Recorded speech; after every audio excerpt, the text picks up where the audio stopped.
Pomba os 10 salmos mais poderosos para a proteção divina. O 10º Salmo. A velha biblioteca do mosteiro de São Silvestre exalava um cheiro de cera derretida e pergaminhos envelhecidos. As paredes, revestidas por estantes que se perdiam nas sombras do teto abobadado, guardavam segredos que nem mesmo os monges mais antigos ousavam desvendar por completo. Era ali, entre os volumes empoeirados, que o irmão Mateus havia passado os últimos 3 anos decifrando os Salmos Perdidos, uma coleção de orações atribuídas ao rei Davi, mas excluídas dos textos sagrados oficiais por motivos que o tempo apagara. Até que, naquela noite de lua cheia, ele encontrou o 10º.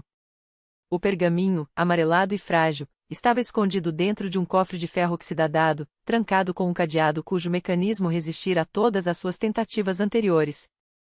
Mas algo mudou. As mãos de Mateus, antes trêmulas pela idade, moveram-se com uma precisão sobrenatural, como se guiadas por uma força invisível. O cadeado abriu-se com um estalo seco, e lá estava ele, o Salmo da Sombra que Caminha, escrito em tinta vermelha desbotada, quase como sangue seco. Senhor, que tua mão esquerda me cubra quando a direita se cansar de me proteger, leu em voz baixa, sentindo o ar ficar denso ao seu redor.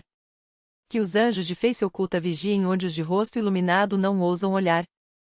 Livra-me do inimigo que não tem nome, daquele que se esconde nas dobras do meu próprio manto, que sussurra meu nome nos sonhos antes que eu o conheça. Uma corrente de vento gelado serpenteou pela biblioteca, apagando as velas uma a uma. Mateus não se assustou.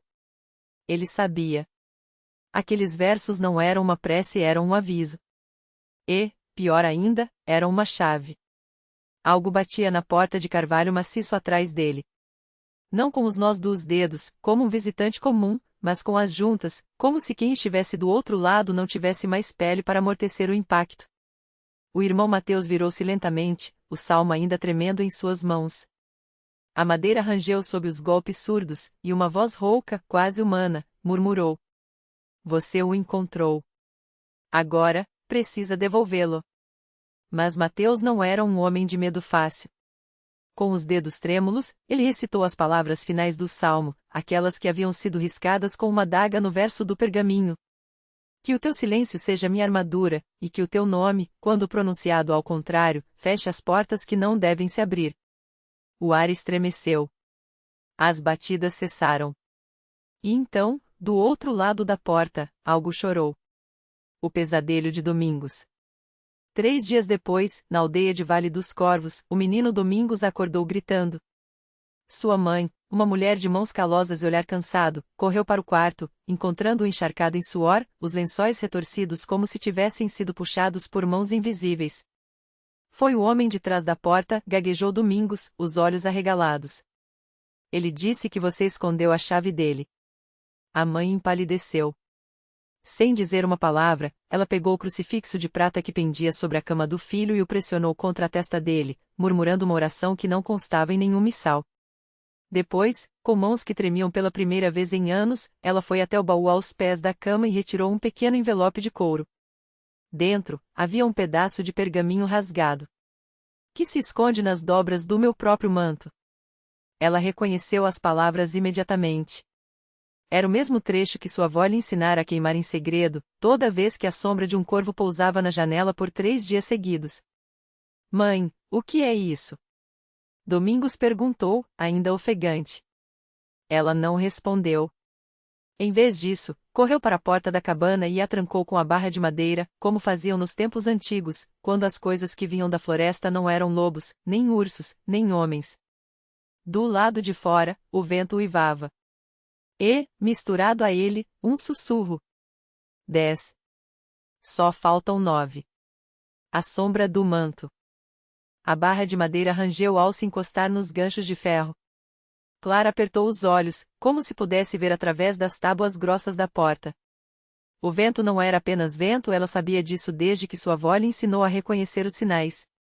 O sussurro que viera com ele, baixo e úmido como folhas podres sendo esmagadas, confirmava o que ela já temia: eles tinham voltado. Domingos, ainda pálido, se aproximou, mas ela o deteve com um gesto brusco. Não toque em nada, ordenou, a voz mais firme do que se sentia. Não fale. Não respire alto. O menino obedeceu, embora seus dedos coçassem para agarrar o amuleto de osso que pendia de seu pescoço, um presente de Clara no dia em que ele completará 10 anos. 10, pensou ela, enquanto o suor frio escorria por suas costas. 10 como o número que lhes disseram. Ela se virou para a lareira, onde as brasas ainda ardiam fracas. Com mãos trêmulas, jogou um punhado de ervas secas sobre o fogo. O cheiro de arruda e alecrim encheu a cabana, misturado ao odor acre de algo mais antigo, algo que sua avó chamava de o cheiro da memória. As chamas esverdearam por um instante, e Clara sussurrou palavras que não eram sua, mas que carregava no sangue. O que se esconde nas dobras do meu próprio manto, que se revelou no silêncio do primeiro choro, volta agora para o lugar de onde nunca deveria ter saído. O pergaminho em suas mãos tremia. Ela o desdobrou completamente, embora soubesse que as palavras restantes estavam apagadas pelo tempo, horas borradas pela umidade, horas queimadas em rituais passados. Mas ali, no canto inferior, quase imperceptível, havia um símbolo, uma espiral entrelaçada com uma faca. O mesmo símbolo que sua avó riscara na soleira da porta, todas as noites, antes de dormir. Eles estão contando, murmurou Domingos, os olhos arregalados. 10. Só faltam 9. Clara engoliu em seco. Sabia o que aquilo significava. As histórias que sua avó lhe contará não eram apenas lendas para assustar crianças. Os devoradores de nomes eram reais. Eles não matavam a carne, mas o que fazia uma pessoa ser quem era, as lembranças, os medos, os sonhos.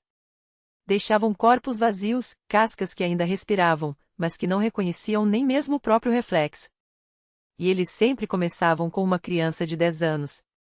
Precisamos sair daqui, disse Clara, arrastando o baú para a frente da porta. Eles não podem nos encontrar dentro de casa depois do anoitecer. Mas a floresta, Domingos olhou para a janela, onde as sombras das árvores se esticavam como dedos longos.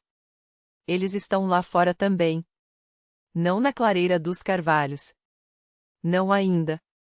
Ela lembrava. Sua avó lhe contará sobre o único lugar onde as coisas antigas não ousavam pisar, um círculo de árvores onde o solo era branco como ossos, e onde, no centro, uma pedra negra absorvia a luz do dia sem nunca aquecer. Lá, dizia a lenda, o primeiro dos devoradores tinha sido aprisionado, muito tempo atrás, por uma mulher que carregava o mesmo sangue que Clara. Vamos pela porta dos fundos, decidiu, pegando a faca de osso que guardava debaixo do colchão. Não era uma arma comum, sua lâmina era feita do fêmur de um animal que não existia mais, afiada com saliva e cinzas. E não olhe para trás. Nenhuma vez. Domingos assentiu, mas quando Clara abriu a porta dos fundos, um coro de vozes sussurrantes ergueu-se do lado de fora, como se dezenas de bocas tivessem esperado exatamente aquele momento para falar. 9. O menino congelou.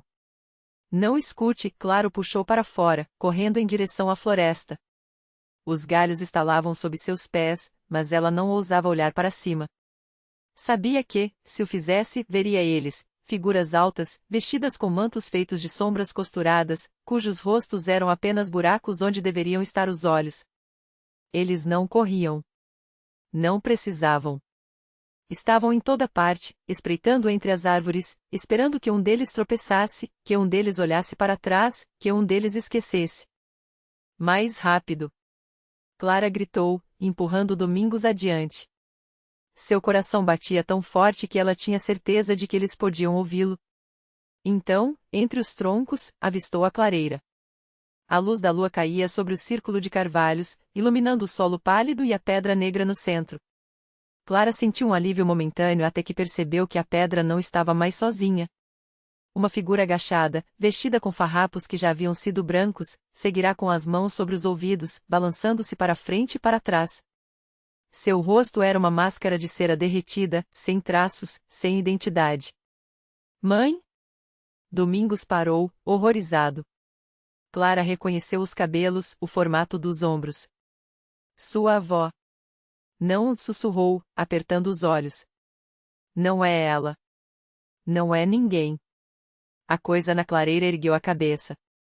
Não tinha boca, mas um som saiu de sua garganta, um lamento distorcido que fez as árvores tremerem. 8. Clara não pensou. Empurrou Domingos para trás da pedra negra e, com a faca de osso, cortou a própria palma da mão. O sangue caiu sobre a pedra, escuro como tinta, e ela gritou as palavras que sua avó lhe proibira de dizer em voz alta. Pelo sangue que me foi dado, pelo nome que me foi tirado, eu os mando de volta para o vazio de onde vieram. O mundo pareceu se dobrar. O ar ficou espesso, como mel podre, e as figuras entre as árvores uivaram, seus mantos se desintegrando em fios de fumaça. A coisa que já fora sua avó caiu no chão, reduzindo-se a cinzas antes de tocar a terra. Silêncio. Domingos tremia, os olhos cheios de lágrimas. Eles se foram? Perguntou, a voz quebrada. Clara não respondeu de imediato. Olhou para a própria mão, onde a ferida já começava a fechar, deixando apenas uma cicatriz fina. Depois, para a pedra negra, agora rachada ao meio. Por enquanto, disse finalmente, puxando o menino para si. Mas eles sempre voltam. Ela sabia que não era o fim. Os devoradores de nomes não desistiam tão facilmente. Um dia, quando Domingos tivesse filhos, ou quando os filhos dele tivessem filhos, o vento traria outro sussurro, e outra criança de 10 anos seria o ponto de partida. Mas, por enquanto, a floresta estava quieta. E, pela primeira vez em anos, Clara não sentiu medo. Porque agora ela sabia, o manto que os escondeu por tanto tempo também poderia ser sua arma. E ela estava disposta a usá-lo. A floresta que respira. O silêncio que se seguiu à partida dos devoradores de nomes era espesso, como se a própria floresta contivesse a respiração. Clara apertou Domingos contra si, sentindo o pequeno corpo tremer.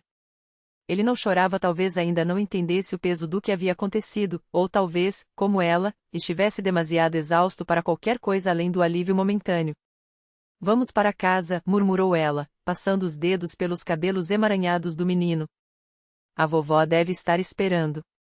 Mas quando chegaram à beira do bosque, onde a luz do sol ainda lutava para penetrar as copas das árvores, Clara parou. Algo estava diferente. O ar cheirava a terra úmida e a algo mais, um perfume doce e metálico, como folhas esmagadas misturadas a ferro. Domingos notou também. Clara, ele apontou para o chão. Entre as raízes retorcidas, brotavam pequenas flores negras, suas pétalas brilhantes como vidro molhado. Elas não estavam ali antes. Clara ajoelhou-se, estendendo a mão. Ao tocar uma das flores, um arrepio subiu por seu braço. Não era medo. Era reconhecimento. Eles deixaram um rastro, sussurrou. O que é? Domingos olhava com desconfiança. Uma promessa. Ela arrancou uma das flores, e ao fazê-lo, a terra abaixo tremeu levemente, como se algo profundo tivesse se mexido. Eles marcam o que é deles. O menino engoliu em seco. Então, eles vão voltar. Sim. Clara guardou a flor no bolso, sentindo seu peso frio contra a coxa. Mas agora nós sabemos como encontrá-los antes. O manto e a memória. Os dias seguintes foram de uma calma enganosa. A aldeia retomou sua rotina, as mulheres tecendo à sombra das casas, os homens consertando cercas, as crianças brincando perto do rio. Só Clara e Domingos sabiam que aquela paz era temporária. À noite, enquanto o menino dormia, ela se sentava à mesa da cozinha, a flor negra diante de si, e tentava decifrar seu significado. Não era uma planta comum. Suas pétalas não murchavam, e se cortadas, sangravam um líquido escuro que evaporava ao toque, deixando para trás um resíduo prateado. Foi a avó de Domingos, uma mulher de olhos afiados e mãos marcadas pelo tempo, quem lhe deu a primeira pista. Você está brincando com coisas que não entende, menina, disse ela, servindo um chá amargo enquanto observava a flor com desdém. Aquilo não é daqui. Não é nosso. Eu sei, Clara aceitou a xícara, sentindo o calor queimar seus dedos. Mas eles já estão aqui. Sempre estiveram. A velha suspirou, afundando-se na cadeira de madeira. Há histórias que minha avó me contou. Sobre um lugar onde as árvores têm voz e as pedras têm fome. Ela fez uma pausa, como se hesitasse em continuar. Dizem que os devoradores não são só criaturas. São eco de algo maior. Algo que foi quebrado há muito tempo. Clara sentiu um calafrio. O que foi quebrado? Um pacto. A avó de Domingos baixou a voz, como se temesse que as paredes tivessem ouvidos. Os antigos deram nomes às coisas que não deveriam ter nome. E em troca, ganharam poder. Mas todo poder tem um preço.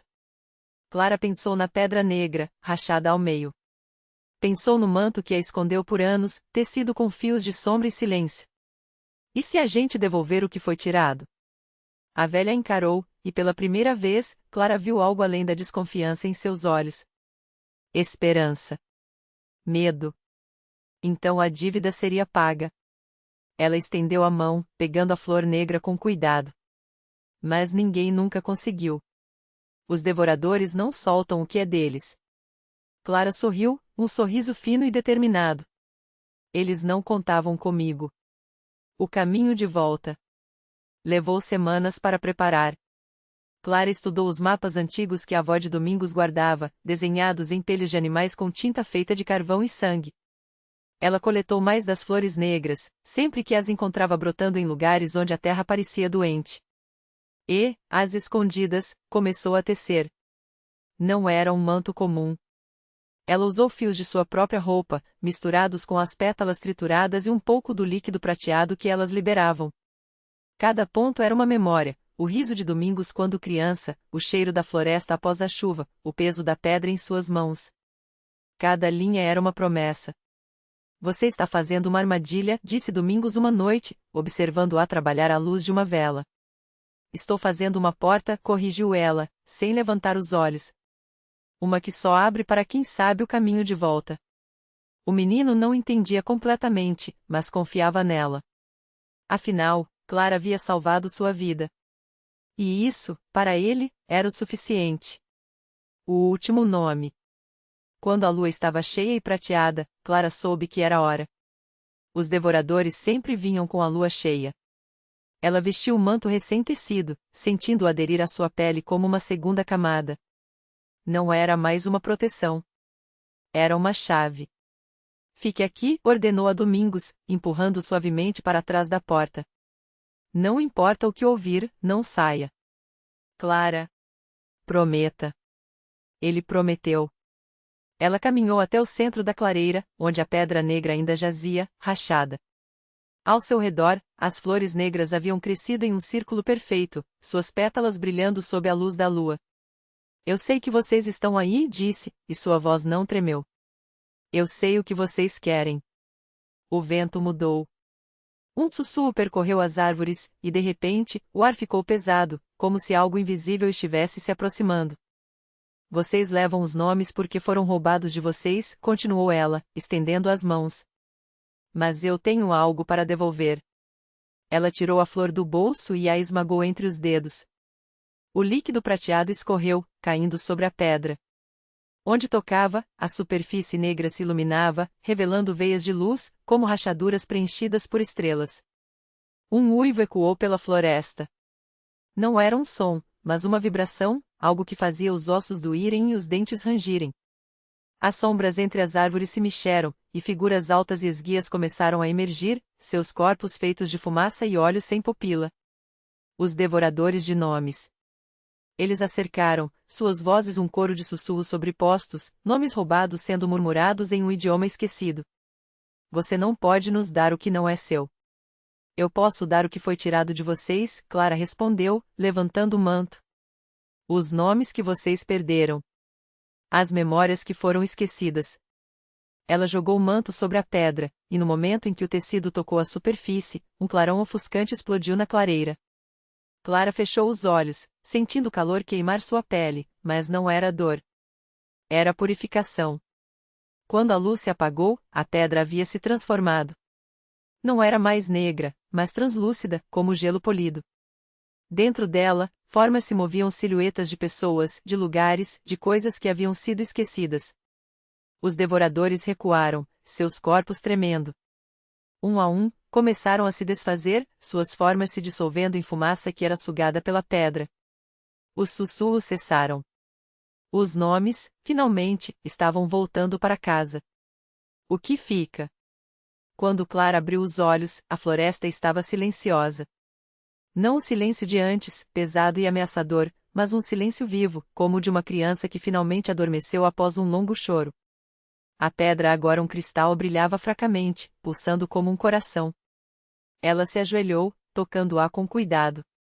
As imagens dentro dela se moviam devagar, uma mulher com um cesto de frutas, um homem contando histórias à beira de uma fogueira, crianças correndo por um campo que não existia mais. Eles estão livres, murmurou Clara. Ela se virou. Domingos corria em sua direção, os olhos arregalados. Você sumiu. Ele a abraçou com força, como se temesse que ela fosse desaparecer novamente. Eu estou aqui, ela riu, passando a mão em seus cabelos. E eles se foram. De verdade, dessa vez. O menino olhou para o cristal, depois para as flores negras, que agora murchavam rapidamente, suas pétalas se transformando em pó.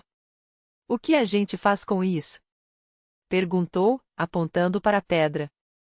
Clara pensou por um momento. Depois, com cuidado, pegou o cristal e o enterrou na base da árvore mais antiga da clareira. A gente deixa aqui, disse. Para que eles não sejam esquecidos novamente. E quando voltaram para a aldeia, com o sol nascendo atrás das montanhas, Clara sentiu algo que não sentia há anos: paz. Não porque o perigo tivesse acabado para sempre, ela sabia que o mundo era cheio de sombras que esperavam sua vez.